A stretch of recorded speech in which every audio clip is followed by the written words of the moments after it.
Buenos días, Rodolfo, buenos días a tu auditorio y bueno, un abrazo para todos y deseos de que al menos sea un año mejor y que todos tengamos la fortaleza para emprenderlo, porque se va a necesitar durante todos estos meses siguientes. Se va a requerir, Anabel, y si me lo permites también desearte de parte de todo el equipo, en lo personal, un éxito más en este año. Has venido conquistando un lugar en el que te ha costado mucho trabajo, pero eres ampliamente reconocida no solamente en México, sino allende las fronteras a nivel internacional por este trabajo tan extraordinario que has estado realizando y en el que pues ya se siembra una duda y una preocupación, porque lo que nos vas a comentar, Anabel Hernández, es una bomba. Resulta que al menos los cárteles, decías tú hace unos días, hay 3 cárteles que al parecer ya le quieren meter dinerito a las campañas o ya le están metiendo. Bueno, Rodolfo, como tú sabes, desde hace muchos años investigo el tema de delincuencia organizada, de carteles de la droga en específico, y su penetración e influencia en diferentes niveles de gobierno, ya sea municipal, estatal y federal. Durante años se ha acumulado realmente un largo y voluminoso archivo, una base de datos, donde he ido acumulando una serie de nombres, de personas, de detalles, de cómo tantos y tantos candidatos, electos o no electos, a nivel municipal, estatal y federal, sí, han sido patrocinados, han sido auspiciados o incluso algunos propuestos por el crimen organizado. Como tú sabes, este año electoral, este año de 2021, será un año donde se renovarán muchísimos congresos locales, estatales me refiero, muchísimas alcaldías y por supuesto todo lo que es los 500 diputados federales, sí, del Congreso Nacional y 15 gubernaturas. Sí. Bueno, pues de acuerdo a la información que yo he ido recabando y a la información previa que tengo, que he acumulado durante este tiempo, se puede hablar claramente de una gran tentación e interés de los grupos criminales, particularmente los carteles de la droga, para influir en esta elección masiva. Estamos hablando de más de 2,000 puestos de elección popular que está en disputa y que sabemos que ya sea las instancias electorales estatales o la federal han probado a lo largo de los años muy poca capacidad para poder detectar en el momento oportuno el flujo de estos dineros, dineros del narcotráfico. Estos, podemos decir presunción en este momento para estas campañas, esta presunción de aporte de recursos económicos, ¿tiene sustrato, tiene fundamento en esta documentación que has ido acopiando de pasadas campañas, como dices, de candidatos o de precandidatos, aspirantes o frustrados o los que llegaron y que al parecer pues sigue siendo la misma tentación, sigue siendo la misma oferta para poder tener esa impunidad, ese manto protector? Es correcto, solo que en esta ocasión lo que tenemos es que al menos en 14 de las 15 estados donde se disputa la gubernatura hay una clara presencia principalmente de 2 grupos.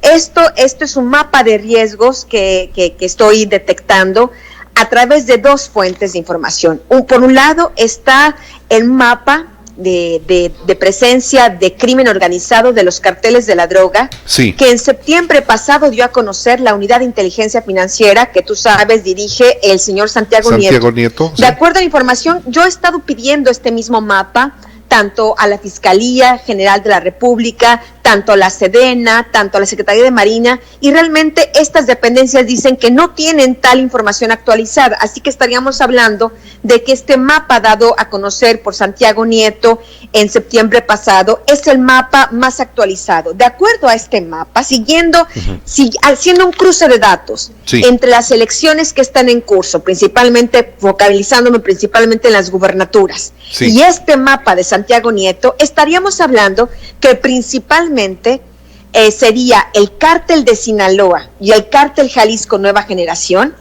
los que tendrían influencia en 14 en la mayoría de estas 15 elecciones gubernamentales que se llevaran a cabo. Por ejemplo, en Baja California Sur, Sonora, Sinaloa, Chihuahua, Nayarit, Colima, Campeche, Querétaro, Guerrero y Zacatecas, tienen hegemonía el cártel de Sinaloa, comandado por Ismael Mayo Zambada, como todo el mundo sabe, sí, y el cártel Jalisco Nueva Generación, encabezado por Nemesio Oseguera, mejor conocido como el Mencho.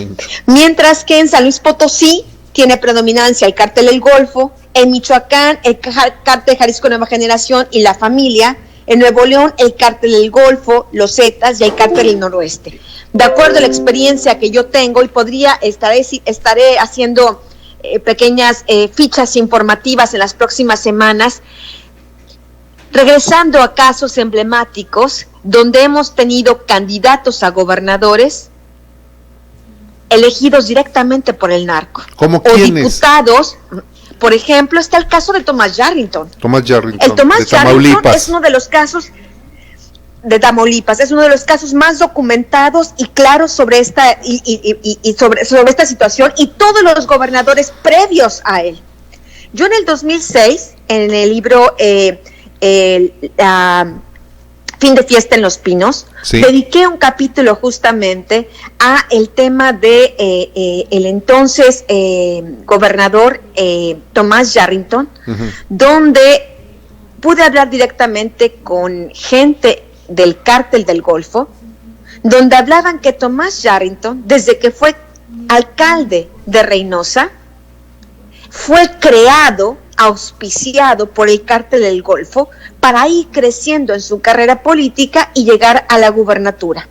Ya que llegó a la gubernatura auspiciado por el cártel del Golfo, por supuesto estaba al servicio del cártel del Golfo, no estaba al servicio de los ciudadanos, porque Yarrington, con quien sentía la deuda política, era con ese grupo criminal, y por eso en aquella época el cártel del Golfo, que entonces estaba asociado con los Zetas, creció tantísimo, y este crecimiento le ayudó a ir extendiéndose aún más en Veracruz y Tabasco y toda esta franja justamente del cártel del Golfo. Como tú bien sabes, años después, finalmente el gobierno americano le dictó un auto de formal prisión, una orden de aprehensión en contra de Tomás Yarrington, quien se encontraba refugiado en Italia, y que finalmente hoy está en Estados Unidos, pues sentenciado ya por sus vínculos justamente con el cártel del Golfo. Es un tema ya juzgado. Tenemos, por ejemplo, el caso, y la gente lo recordará, que a lo mejor es el que tiene la gente en la memoria de manera más fresca, el caso de la chapodiputada, de esta señora Lucero Sánchez López. Recordarás a esta mujer del Chapo Guzmán. Claro que sí. Ella fue súbitamente, sin ningún mérito de trabajo social o ningún mérito intelectual, fue candidata a diputada ahí por el municipio de Cozalá, ahí en Sinaloa, en el 2013. Fue electa diputada. Hay en su propia página de Facebook, ella publicó durante todos los 3 años de la legislatura todas sus relaciones con el entonces gobernador Mario López Valdés, con diputados, con líderes de partidos, se paseaba, se abrazaba, ella influía en los temas de presupuesto, influía en hacer correr una serie de prebendas y de ¿cómo decirlo?, de dádivas gubernamentales a esa zona de influencia del cártel de Sinaloa, y después el mundo se entera que esta mujer tenía una relación no solo sentimental con el Chapo Guzmán, sino incluso procreó un hijo con él. En el caso del Chapo Guzmán, la vimos ahí en el juicio del Chapo Guzmán en Nueva York, la vimos confesar ahí ante un juez como desde antes, durante y después de que fue diputada, no solo tenía esta relación sentimental con el Chapo Guzmán, sino también le operaba temas del narcotráfico.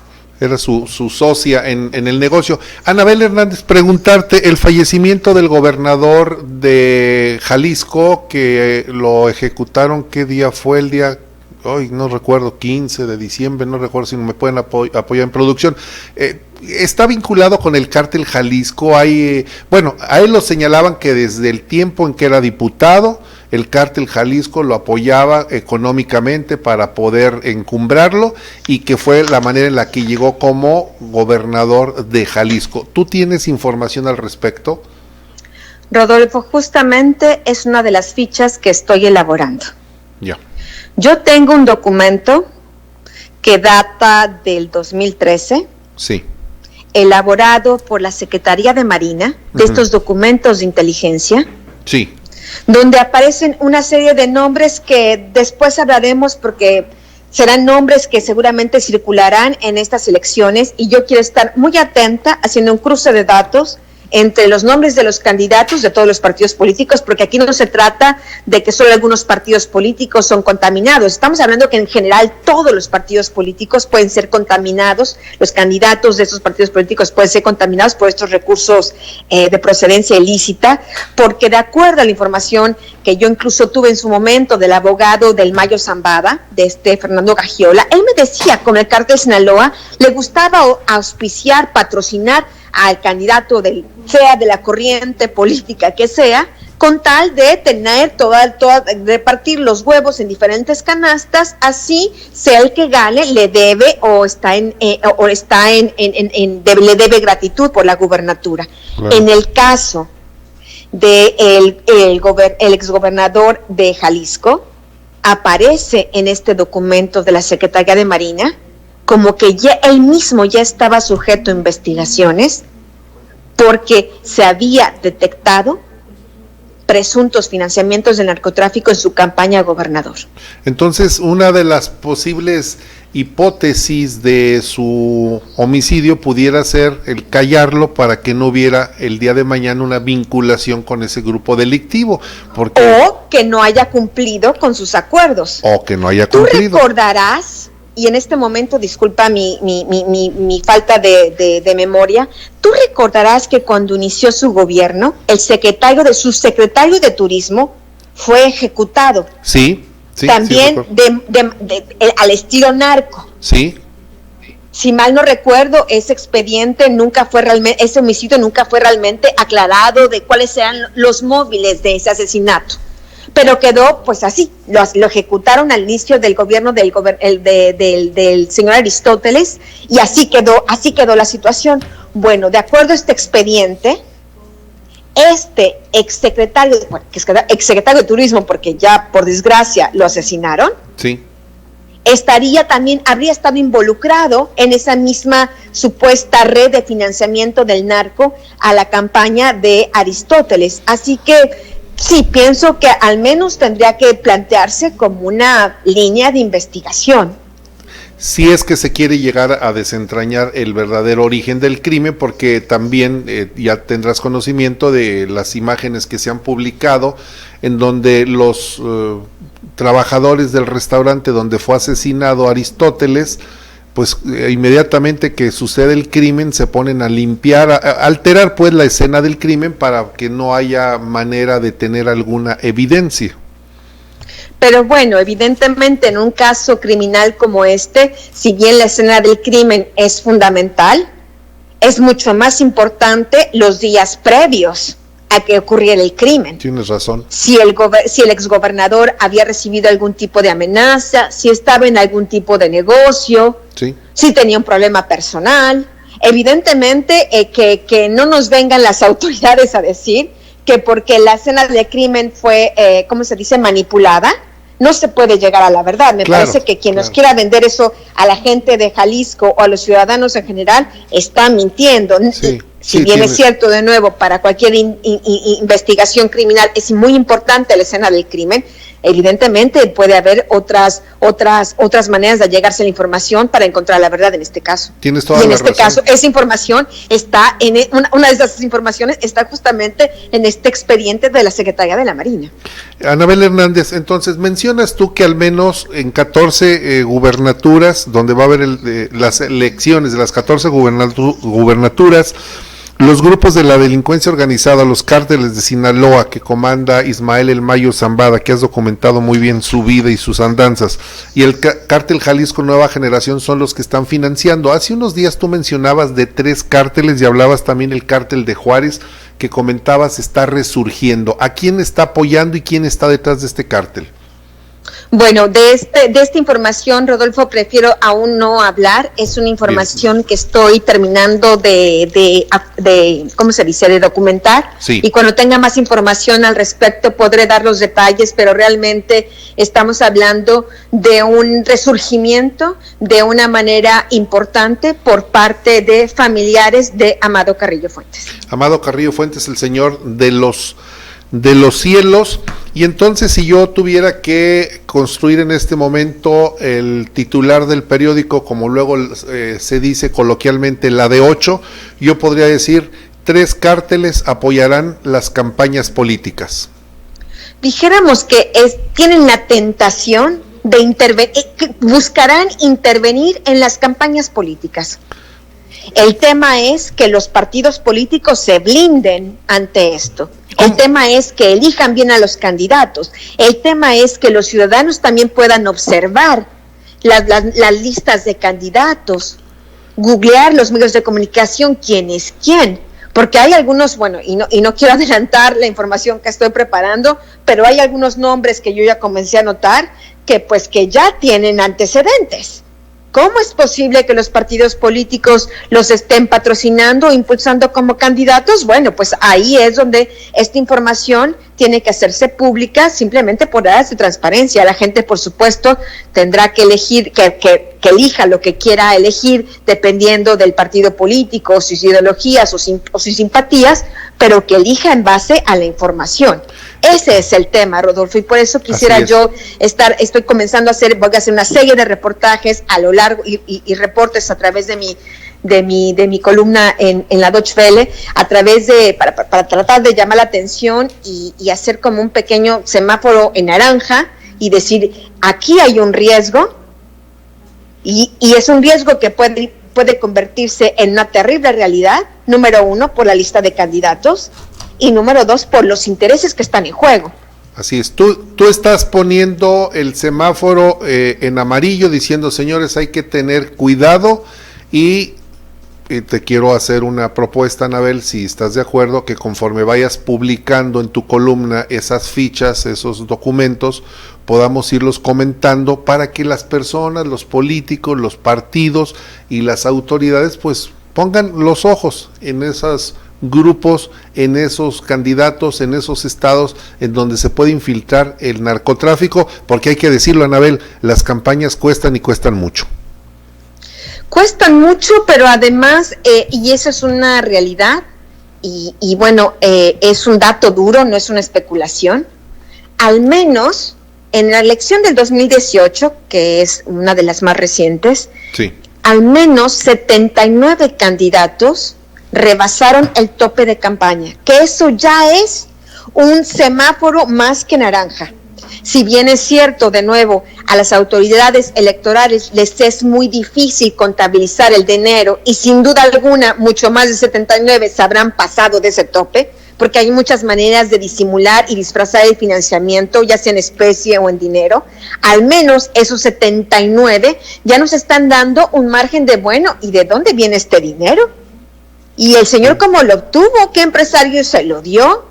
Porque el problema es que hay muy poca transparencia en los recursos. Tú recordarás, por ejemplo, que en la campaña presidencial de Vicente Fox y en la campaña presidencial muy en específico de Enrique Peña Nieto, hubo un sobrepaso de gastos de campaña que nunca se esclareció de dónde venía ese dinero. Después vinieron ya los señalamientos de que Enrique Peña Nieto en su campaña política le había metido dinero el propio cártel de Sinaloa, como salió en el juicio de El Chapo Guzmán y como también me lo reveló el abogado del Mayo Zambada, que le metieron dinero a esa campaña y a la de Felipe Calderón. Entonces estamos hablando de que no solo es un riesgo, sino que son cosas que ya ocurrieron en el pasado.